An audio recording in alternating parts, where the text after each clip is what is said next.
The massive display screen in the Grand Council chamber showed nothing but static. Another expedition had failed. Admiral Green of the Earth Defense Fleet stood quietly among the alien representatives, watching as the last transmission from the Quantum Explorer VI faded into nothingness. This marked the 15th attempt by various species to enter the quantum realm, and like all others before it, it had ended in disaster. "We warned them," rumbled Lord Apex, the towering insectoid leader of the Hive Collective. His crystalline eyes flickered with a mixture of pity and contempt. "The quantum realm is not meant for physical beings to explore. The laws of reality themselves break down there." The chamber, usually filled with the constant chatter of 200 different species representatives, remained eerily silent. The lost ship belonged to the Meridians, one of the oldest spacefaring races in the galaxy. If they couldn't survive the quantum realm with their advanced technology, who could? Admiral Green stepped forward, his weathered face illuminated by the soft blue light of the chamber. At 65 years old, he was considered young compared to the ancient beings that filled this room. Humanity had only joined the Galactic Council 30 years ago, making them practically infants in the cosmic community. "With all due respect," Green's voice carried across the chamber, "we can't just give up. The quantum realm represents the next frontier of science. The power we could harness, the knowledge we could gain." "Power," interrupted Ambassador Xol, his translucent body pulsing with red light. "Knowledge. Did you not see what happened to the Meridian crew? Their ships didn't just fail. They went mad. The lucky ones died quickly. The others—" He let the sentence hang in the air.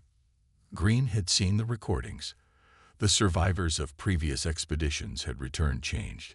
Some babbled about impossible geometries and colors that shouldn't exist. Others had lost all sense of time and space, aging decades in what felt like minutes to them. A few simply sat in corners, solving complex mathematical equations that seemed to break the very rules of mathematics itself. The council leader, an ancient being known only as the First Observer, raised his hand for silence. His form, barely visible and shifting like smoke, moved to the center of the chamber. When he spoke, his words seemed to echo from everywhere and nowhere at once. "The quantum realm existed before our universe took its current form," the First Observer stated. "It is a place where probability and reality intermingle, where the act of observation changes the very nature of existence. We are beings of fixed states, of definite positions and moments. We cannot comprehend, let alone survive, in a realm where everything exists in all states simultaneously." Green felt the weight of countless eyes upon him. Humanity was known for their stubbornness, their inability to accept limitations. It had served them well in their rapid rise from a single planet to a significant force in galactic politics.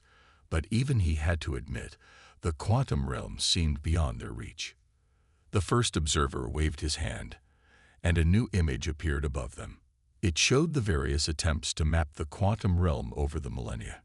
Each map was different, impossible, showing pathways that led everywhere and nowhere at once. By unanimous vote, the First Observer declared, "The Galactic Council hereby declares the quantum realm forbidden territory. No further expeditions will be authorized. The risk is too great, the cost too high." As the representatives filed out of the chamber, Green lingered behind. He stared at the final transmission from the Quantum Explorer VI, his mind racing. Something about the static pattern seemed almost familiar, like a code waiting to be broken, or a puzzle missing its key piece. Back on Earth, in a secret facility deep beneath the Rocky Mountains, Dr. James Walker was about to make a discovery that would change everything. He didn't know it yet, but his research into quantum consciousness would soon challenge every assumption the galaxy had made about the nature of reality itself. The barrier had been set. The quantum realm was officially off-limits to all species. But humans had never been good at accepting barriers. Dr. James Walker stared at his computer screen until his eyes burned. The lad's harsh fluorescent lights had dimmed hours ago, leaving only the glow of monitors to illuminate his workspace. Coffee cups littered his desk, testament to another endless night of research. But this time was different. This time, he'd found something. "You're still here." Dr. Anna Miller's voice made him jump. She stood in the doorway of the underground lab, her lab coat wrinkled from her own long day of work. "It's past midnight, James. Look at this," he said, waving her over. On his screen, a complex pattern of waves danced and shifted. "Remember those static transmissions from the failed quantum realm expeditions? I ran them through our new quantum consciousness scanner." Anna moved closer, her eyes widening as she watched the pattern. Unlike traditional scanning equipment, their consciousness scanner was designed to detect how human awareness interacted with quantum states. It was a controversial project. Most scientists thought consciousness had nothing to do with quantum mechanics. "That's not random static," she whispered. "Those are thought patterns." James nodded excitedly. The crews weren't going mad. Their consciousness was adapting. Every species that entered the quantum realm experienced the same thing, their minds trying to shift into quantum states. The aliens saw it as madness because they fought against it. But what if that's exactly what we need to do? What if we need to let our minds become quantum? Anna frowned, tapping her fingers on the desk. The Galactic Council would never approve more expeditions. After the Meridian disaster, they've doubled the patrols around known quantum realm entry points. "We don't need their approval." James pulled up another file, showing designs for a new type of ship. "I've been working with the engineering team. We can build a small probe, just big enough for 2 people. The quantum consciousness interface would let us maintain our awareness while our minds adapt to quantum space. You want to go in there yourself?" Anna's voice mixed concern with curiosity. "James, every other species that tried ended up. Every other species tried to impose their reality on the quantum realm," he interrupted. "We need to do the opposite. Let our consciousness flow with it, become part of it. Humans are different, Anna. We dream, we imagine, we accept impossibility. Our minds are already trained to handle multiple realities at once." He stood up and walked to the lab's main display wall, bringing up images from previous expeditions.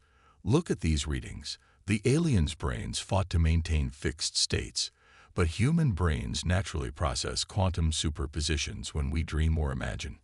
We just never realized it before." Anna studied the data, her scientific skepticism warring with the evidence before her. "Even if you're right, the Council will thank us when we succeed," James finished. "Remember what Admiral Green always says. Humanity's greatest strength is our ability to adapt to the impossible." The next few hours flew by as they refined the theory. By dawn, they had a working prototype for the quantum consciousness interface, a neural network designed to help human minds transition smoothly into quantum states. Their small team worked in secret, converting an old research vessel into humanity's first true quantum ship. 1 month later, deep in an abandoned sector of space, James and Anna prepared for humanity's first unauthorized journey into the quantum realm. Their ship, dubbed the Quantum Dream, was barely larger than a shuttle, but it carried humanity's most advanced consciousness translation technology. "Final systems check complete," Anna reported, her fingers dancing over the controls. "Quantum interface is stable. Brain pattern synchronization at optimal levels." James took a deep breath, looking out at the shimming barrier that marked the edge of normal space. Beyond it lay the quantum realm, a place where reality itself was fluid, where consciousness and existence merged into one. "Ready?" he asked. Anna nodded, a mix of fear and excitement in her eyes.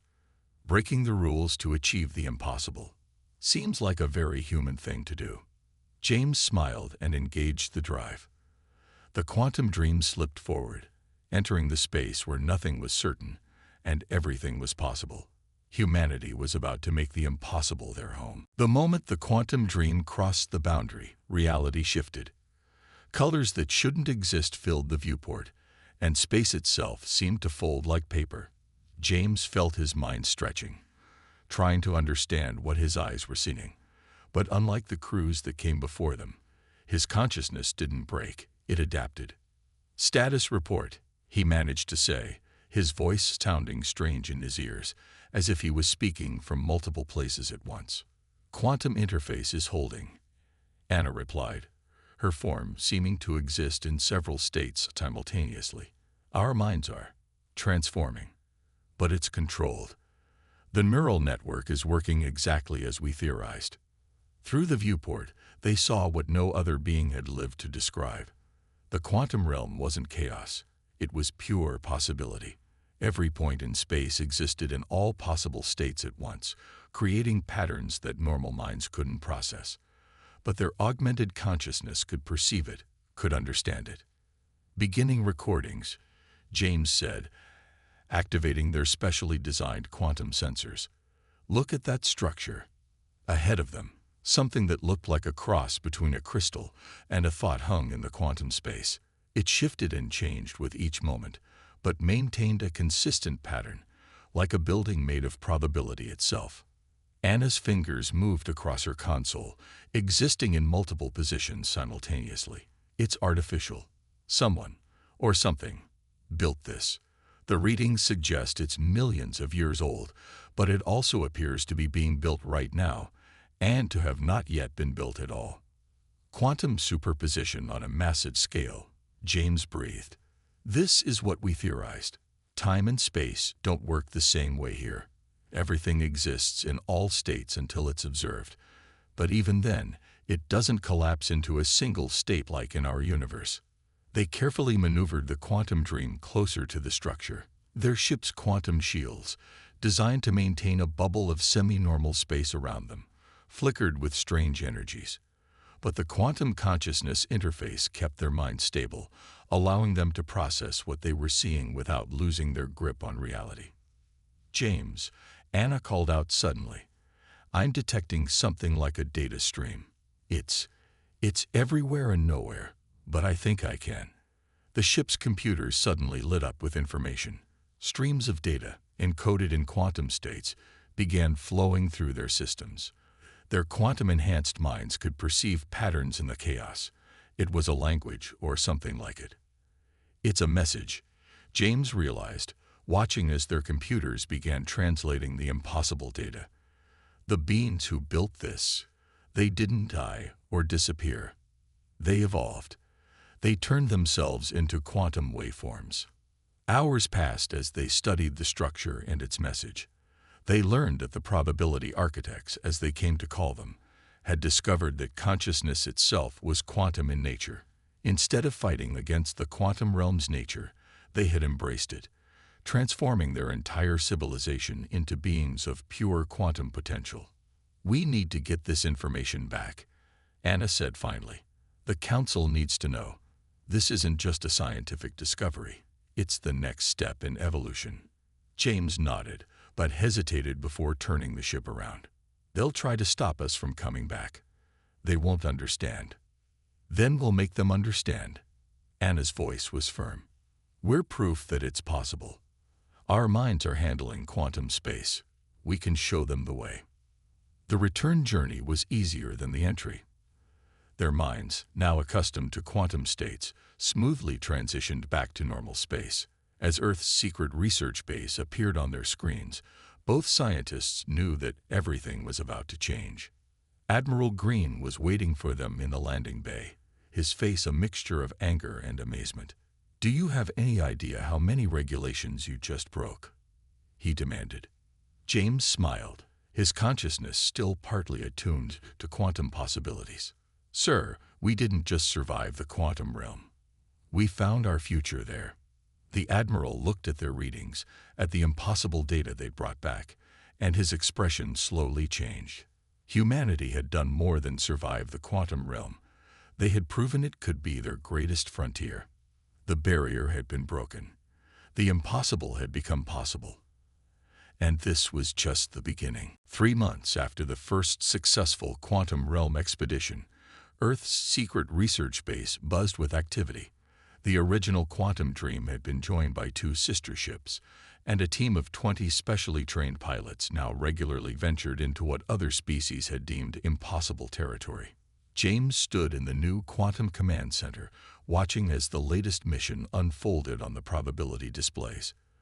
The screen showed multiple versions of events happening simultaneously, a sight that would have driven most beings mad, but which human observers had learned to process with their quantum-enhanced minds. Team 2 has found another structure, Anna reported from her station. This one's different from the others. It's active. The room fell silent. Until now, they had only found abandoned quantum artifacts, the empty shells of the probability architect's civilization. But this discovery pulsed with purpose, its quantum states shifting in organized patterns. Bringing it up on main display, the mission controller announced. The structure appeared as a cascade of possibilities, each state layered upon the others. But unlike the static buildings they'd found before, this one seemed to reach out, its quantum fields interacting with the ship's sensors in deliberate ways. They're trying to communicate, James realized. This isn't just a building. It's alive. Through their quantum consciousness interfaces, the crew of Team 2 began receiving complex patterns of thought. Not words or images, but pure concepts transmitted through quantum entanglement. The probability architects hadn't died out. They had been waiting, existing in a state of quantum superposition, watching to see who would be capable of joining them. "We're getting a coherent signal," Anna said, her voice filled with wonder. "They're teaching us, showing us how to build in quantum space." The data streamed in, showing how the architects had learned to construct stable structures from probability itself. Their buildings weren't made of matter, but of carefully balanced quantum states, held together by conscious observation.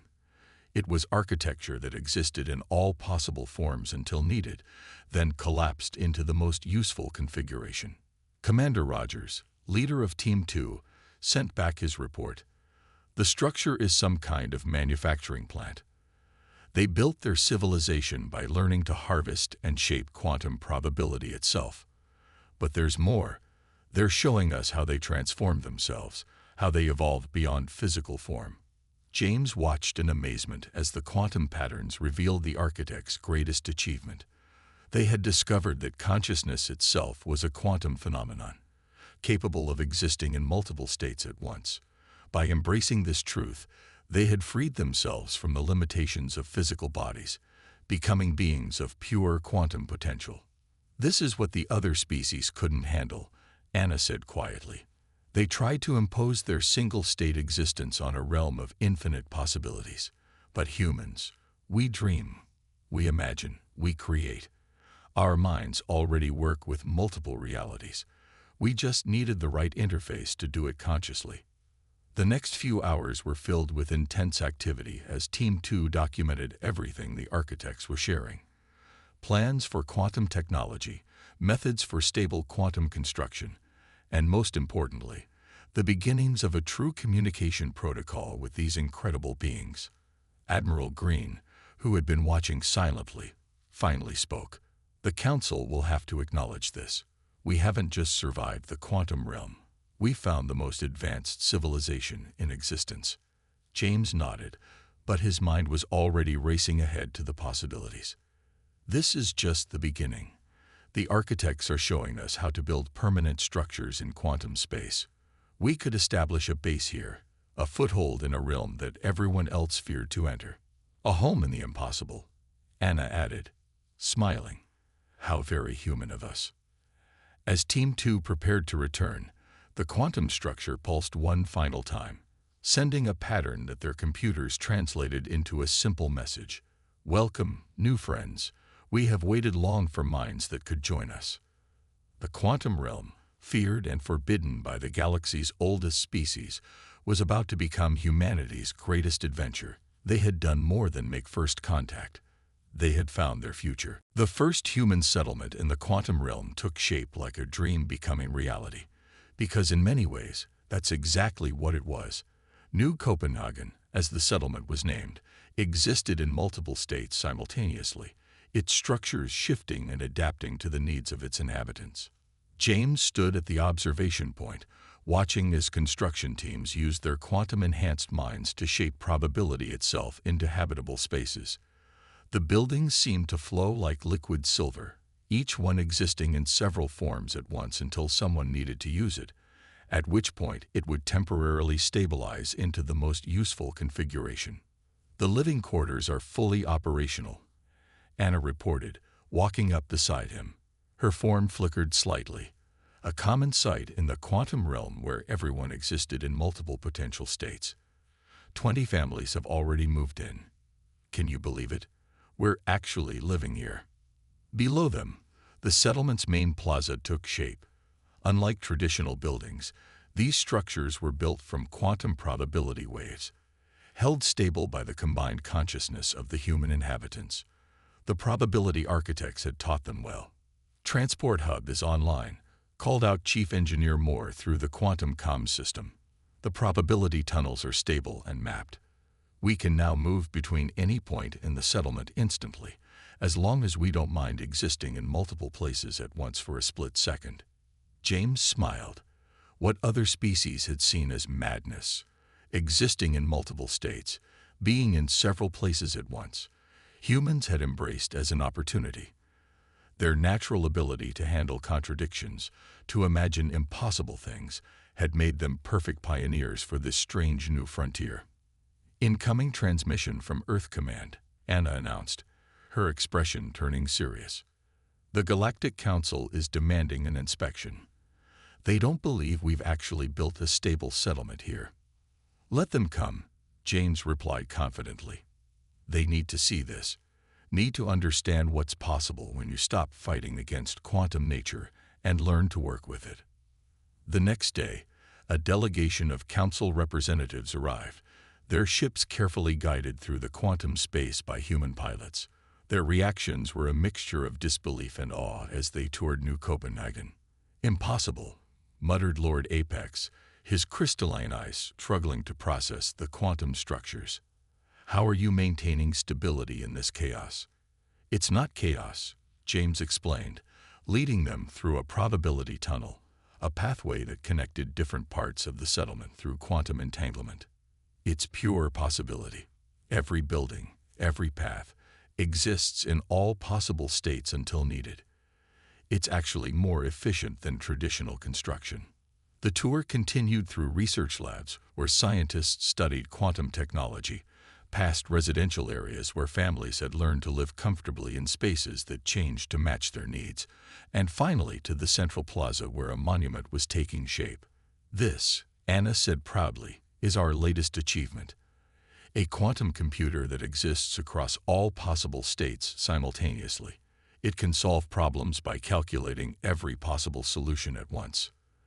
The alien delegates watched in stunned silence as the quantum monument shifted and flowed, its calculations visible as patterns of probability in the air around it. What they had feared as a realm of madness, humans had transformed into a thriving settlement. "Your species," the first observer said finally, his smoky form swirling with agitation, "continues to defy our understanding. You've done more than survive here. You've mastered it." James looked out over New Copenhagen, watching as more buildings took shape, more families arrived, more dreams became reality. "We haven't mastered anything," he corrected. "We've just learned to accept that some things don't need to be mastered. Sometimes, embracing the impossible is better than trying to control it." As the council delegation prepared to leave, Anna received another alert. "James," she called urgently, "long-range sensors are picking up something strange. Something's coming, something big." The quantum realm had become humanity's home, but their greatest challenge was about to begin. The impossible frontier was about to prove its true value to the galaxy. The emergency alert sounded through every level of New Copenhagen, its quantum-shifted tones echoing across probability states. In the command center, James and Anna stood before a holographic display showing something that shouldn't have been possible. Entire star systems simply vanishing from normal space. "Fourth system this week," Admiral Green reported grimly. His quantum-projected form flickered as he transmitted from Earth. "The Council is in panic. These energy beings, Whatever they are, just consumed the Meridian homeworld. 15 billion lives, gone in minutes. The display showed recordings of the attack. Massive creatures of pure energy, each the size of a small moon, swept through populated systems like cosmic hurricanes. Conventional weapons passed right through them. Energy shields failed. Even the most advanced alien technology proved useless. "Wait," James said suddenly, stepping closer to the display. "Anna, look at their energy pattern. Does it seem familiar?" Anna's eyes widened as she analyzed the data. "They're quantum entities. That's why normal weapons don't work. They exist in multiple states at once, just like everything in the quantum realm." "But they're not supposed to be in normal space," James muttered, his mind racing. "Something must have driven them out of their natural habitat. They're not attacking. They're feeding, converting normal matter into quantum energy to sustain themselves." The command center erupted with activity as this revelation spread. Humanity's experience in the quantum realm had given them unique insight into what the galaxy was facing. These weren't just monsters. They were displaced quantum life forms, as natural to the quantum realm as fish were to Earth's oceans. "New contact," a sensor operator shouted. 3 energy beings just appeared in the Proxima system. They're heading straight for Earth. Admiral Green's projection straightened. "How long do we have?" "At their current speed, maybe 48 hours. James looked at Anna, seeing his own thought reflected in her eyes. "We need to contact the probability architects. They must have dealt with these beings before." Deep in New Copenhagen's quantum core, where reality was at its most fluid, they activated the quantum communication array. The response was immediate. Patterns of pure thought streaming directly into their quantum-enhanced minds. "They're called the Void Hunters," Anna translated as the information flowed in. "The architects say they're ancient quantum predators.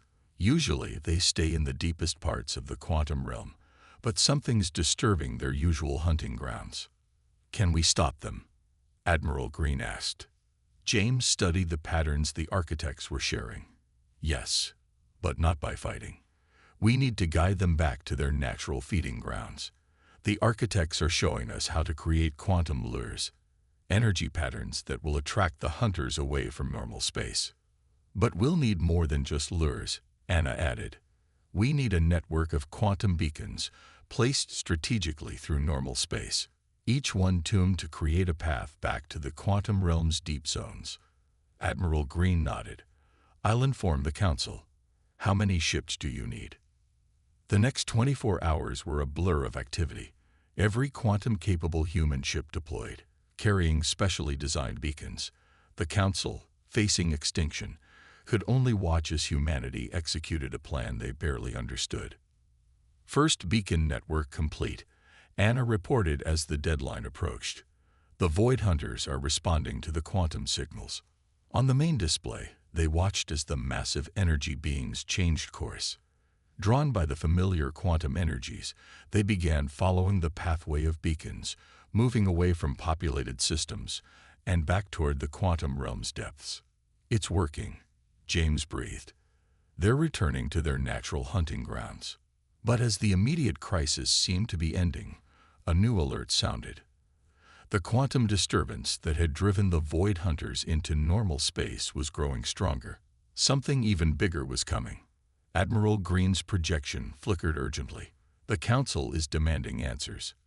"What's happening now?" James and Anna exchanged worried looks. The quantum realm had given humanity a home, and they had just saved the galaxy. But now it seemed the real test was about to begin. The quantum sensors in New Copenhagen lit up like a Christmas tree. Deep in the quantum realm, something massive was shifting, moving, awakening. The disturbance that had driven the Void Hunters into normal space was just the beginning. "Energy readings are off the scale," Anna reported from her station. The quantum displays showed patterns unlike anything they'd seen before. "Whatever it is, it's bigger than anything we've encountered." James studied the readings, his quantum-enhanced mind processing multiple probability states at once. Then a message came through from the probability architects, its urgency clear even through the quantum translation. "It's the core," he announced, his voice tight. "The quantum realm's equivalent of a black hole is becoming unstable. If it collapses, it'll tear a hole between quantum space and normal space. Both universes will be destroyed." Admiral Green's projection appeared in the command center. "The Council is convening an emergency session. What are our options?" "The architects are sharing their calculations," Anna said. "They've been trying to stabilize the core for millennia, but they couldn't maintain enough conscious observers to create a lasting solution. That's why they waited for another species to evolve enough to join them."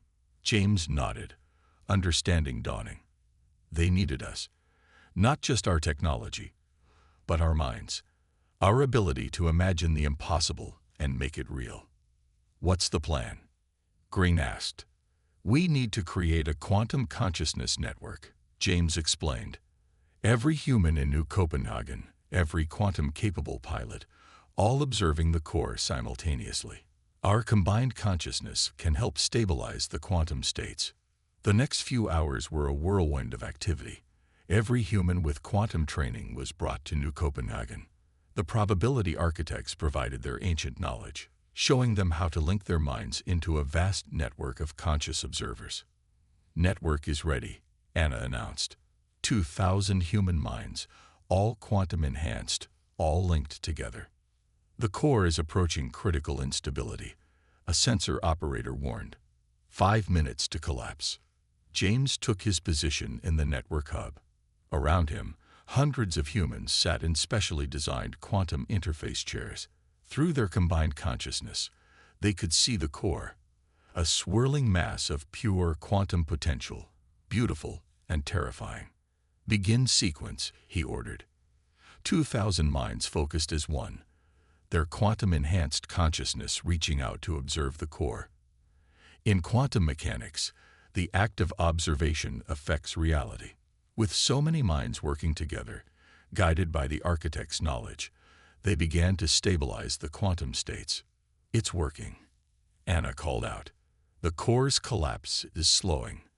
But something else was happening too. As their linked minds touched the core, they began to understand more about the quantum realm itself. They saw how it connected to normal space, how it underpinned all of reality. The architects hadn't just been waiting for help. They'd been waiting for successors. "Core stabilization at 100%, the operators reported finally. "Network holding steady."